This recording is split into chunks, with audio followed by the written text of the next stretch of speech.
रहस्य है। यहाँ ऐसी चिट्ठियाँ आती हैं जिन पर कोई भी पता नहीं होता। कहा जाता है कि वो चिट्ठी वही डाकिया भेजता है जो अब इस दुनिया का नहीं रहा, और उस चिट्ठी को कोई नहीं खोलता, क्योंकि जो भी उसे खोलता है वो इस जगह से हमेशा के लिए गायब हो जाता है। इसलिए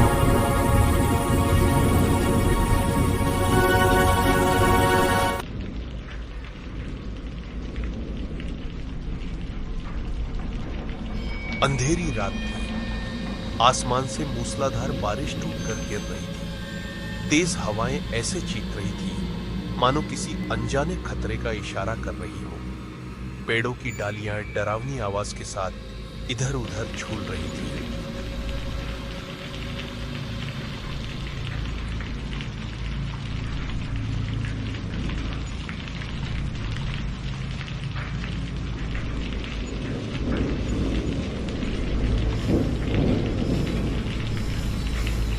हिंदुस्तान के दिल में बसा एक छोटा सा गांव देवपुर, जहां ठंड की पहली बारिश सिर्फ सर्दी नहीं बल्कि डर भी लेकर आती है, क्योंकि यहां हर महीने की आखिरी बरसाती रात एक डाकिया आता है। गांव वाले कहते हैं वो चिट्ठी नहीं लाता, वो बीते हुए गुनाह लौटा देता है।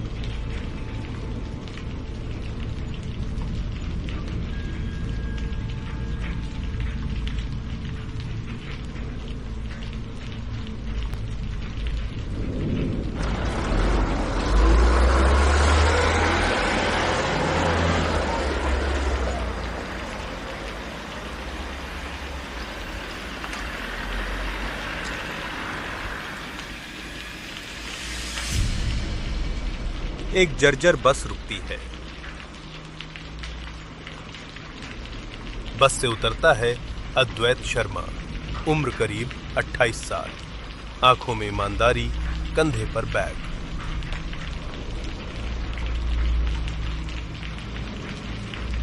शहर से इतनी दूर सरकार भी अजीब सजा देती है।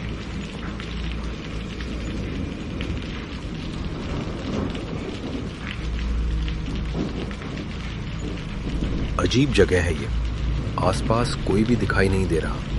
ऊपर से ये मौसम भी कितना खराब हो गया है। चलो पैदल ही चलता हूँ, शायद कहीं कोई मिल जाए। वो अपने मन ही मन बुदबुदाता हुआ धीरे धीरे अंधेरे रास्ते पर आगे बढ़ने लगता है। हर एक कदम के साथ माहौल और भी ज्यादा डरावना होता जा रहा था। अंधेरे रास्ते पर आगे बढ़ने लगता है। हर एक कदम के साथ माहौल और भी ज्यादा डरावना होता जा रहा था। तभी उसे दूर एक जगह कुछ लोगों की परछाइयां आग की रोशनी के आसपास हिलती हुई दिखाई देती हैं। उसी उम्मीद के सहारे अद्वैत उस ओर धीरे धीरे बढ़ जाता है।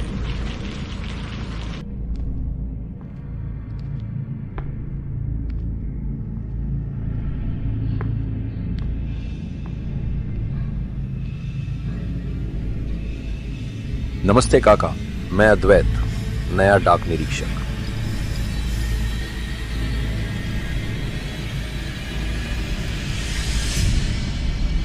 अच्छा, तो तुम ही हो नए अफसर। सरकार ने तुम्हें इसी मौसम में यहाँ भेजना जरूरी समझा। हाँ, इसी मौसम में भेज दिया मुझे दफ्तर जाना है। क्या आप मुझे वहां जाने का रास्ता बता सकते हैं?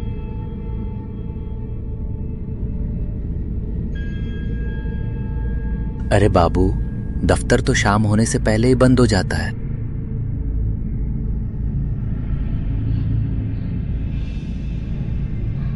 अरे, शाम होने से पहले क्यों? शाम ढलते ही कोई भी दफ्तर में नहीं रुकता। यहाँ लोग अंधेरा होने से पहले ही अपने अपने घर लौट जाते हैं। और आप भी शाम होने से पहले निकल जाना, वरना बहुत बुरा होगा। क्या बुरा होगा?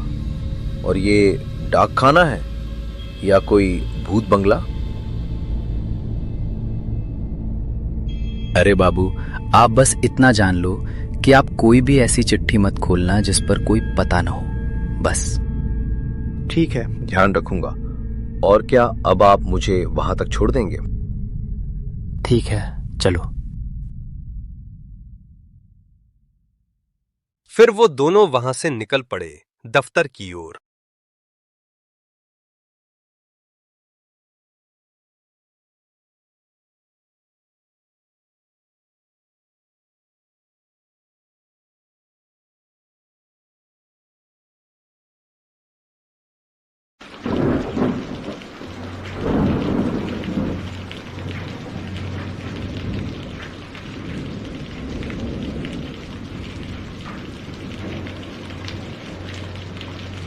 वो अब पोस्ट ऑफिस तक पहुंच गए थे।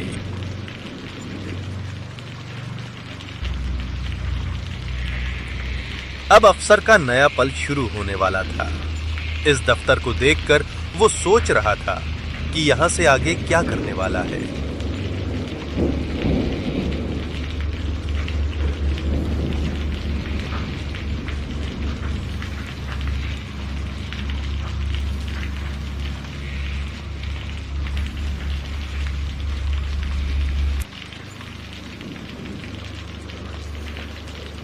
अरे सुनो, मैं यहाँ का नया डाक निरीक्षक हूँ। तुम कौन हो? साहब, मैं रामू हूँ। यहाँ सफाई का काम करता हूँ। आज बारिश बहुत है और अंधेरा भी हो गया है, इसलिए यहीं रुक गया। अच्छा, ठीक है। अच्छा, मुझे ये बताओ कि ये बिना पते की चिट्ठी की क्या कहानी है? साहब, ये एक बहुत पुराना रहस्य है। यहाँ ऐसी चिट्ठियाँ आती हैं जिन पर कोई भी पता नहीं होता। कहा जाता है कि वो चिट्ठी वही डाकिया भेजता है जो अब इस दुनिया का नहीं रहा, और उस चिट्ठी को कोई नहीं खोलता, क्योंकि जो भी उसे खोलता है वो इस जगह से हमेशा के लिए गायब हो जाता है। इसलिए बाबू, आप भी उन चिट्ठियों को कभी मत खोलना। हाँ, अरे ऐसा कुछ नहीं होता। ये सब तो बस कहानियाँ है ना? आखिर है भी क्या यहाँ? बस चिट्ठियाँ ही तो है। साहब, मेरा काम तो बस आपको बता देना है, आगे आप समझो। विश्वास करो या ना करो, पर फिर भी मैं आपसे यही कहूँगा, बिना पते वाली चिट्ठी मत खोलना। अच्छा, ठीक है, चलो मुझे चिट्ठियों वाले कमरे में ले चलो, बहुत काम भी तो है। ठीक है, चलिए।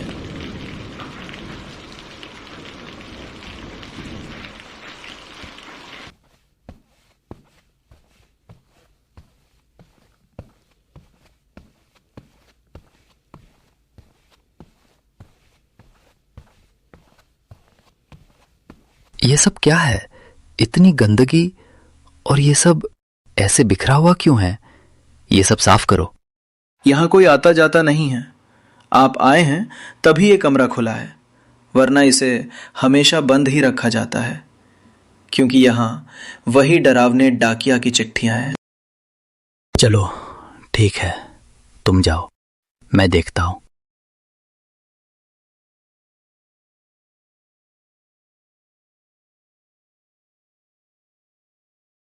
अरे ये सब चिट्ठियां कैसी हैं?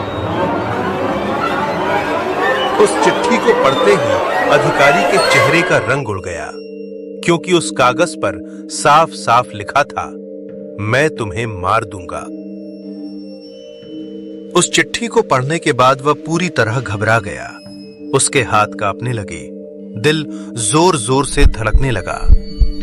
रामू, अरे रामू, जल्दी आओ रामू।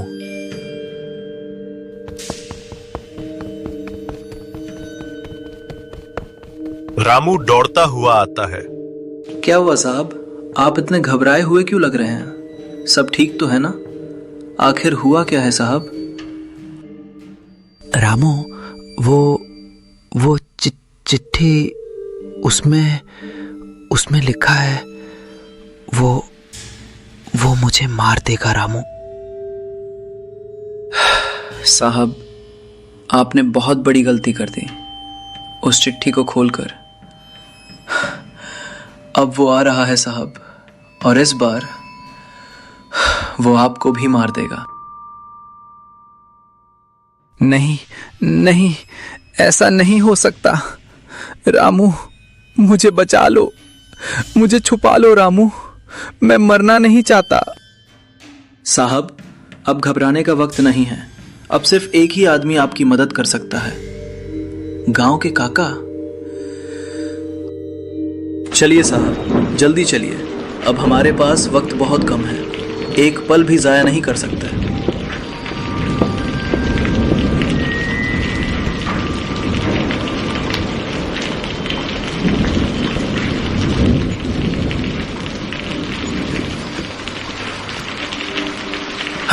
बिना एक पल गवाए वो दोनों पूरी ताकत से भागते हुए गांव के काका के पास पहुंचने की कोशिश करते हैं। हर कदम के साथ उनका डर बढ़ता जा रहा था, क्योंकि उन्हें पता था अब सिर्फ काका ही उनकी आखिरी उम्मीद है।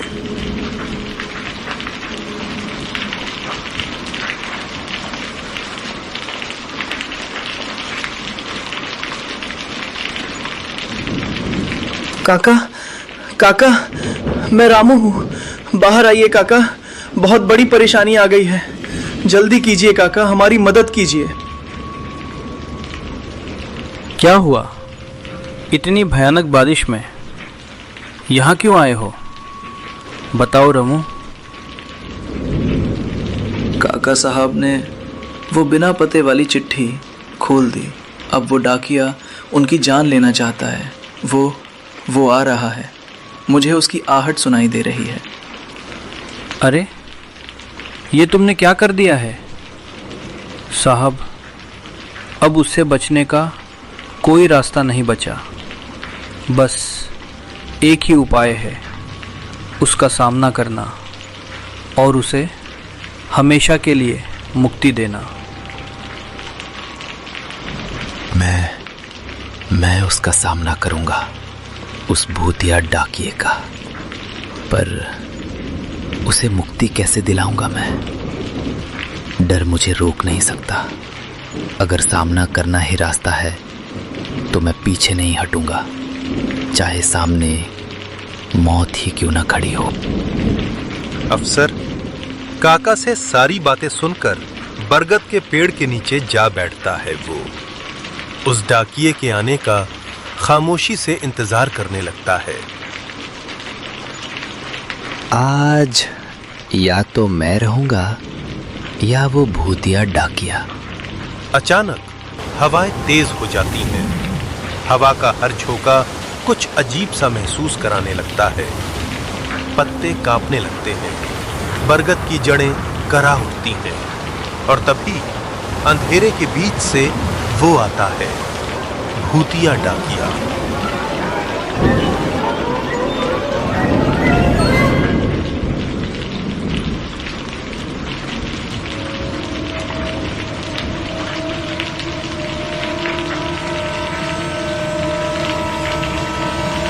तुम आ गए। मैं ही तुम्हारा इंतजार कर रहा था। मैं तुम्हें मुक्ति दिलाना चाहता हूँ और इस पूरे गांव को तुम्हारे साए से आज़ाद करना चाहता हूँ। अगर तुम सच बताओगे तो तुम्हारी भी मदद होगी और इस गांव के बेगुनाह लोगों की भी। तुम पहले हो जिसने मेरी मुक्ति की बात की है। अगर तुम चाहते हो कि मुझे शांति मिले और गांव वालों को मुझसे आज़ादी, तो गांव वालों को वो असली सच बताना होगा। कैसा सच बताओ? सच ये है कि जिस रात गांव में चोरी हुई थी, उस रात मैं चोर नहीं था। मैं तो चोर को पकड़ने की कोशिश कर रहा था, लेकिन उसी अंधेरी रात में मेरा ही खून बहा दिया गया और चोर नहीं, मैं मारा गया था। तभी से मैं इस गांव और उस सच के बीच भटक रहा हूं।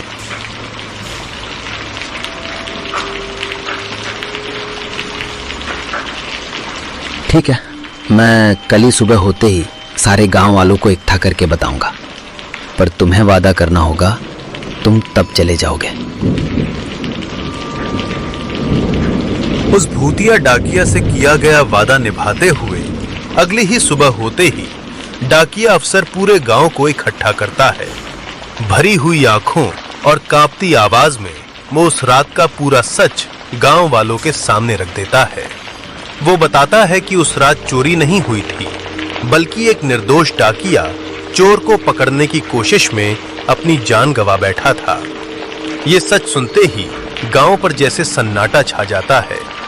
गांव वालों की आंखों में आंसू होते हैं, दिल में गहरा पछतावा और आत्मग्लानि। वे समझ जाते हैं कि डर और शक ने उनसे एक मासूम की जिंदगी छीन ली थी। उसी पल बरगद के पेड़ के पास उठती ठंडी हवा के साथ भूतिया डाकिया आखिरी बार दिखाई देता है। उसके चेहरे पर अब डर नहीं, बल्कि शांति और संतोष होता है। सच सामने आ चुका था और इंसाफ मिलते ही उस भटकी हुई आत्मा को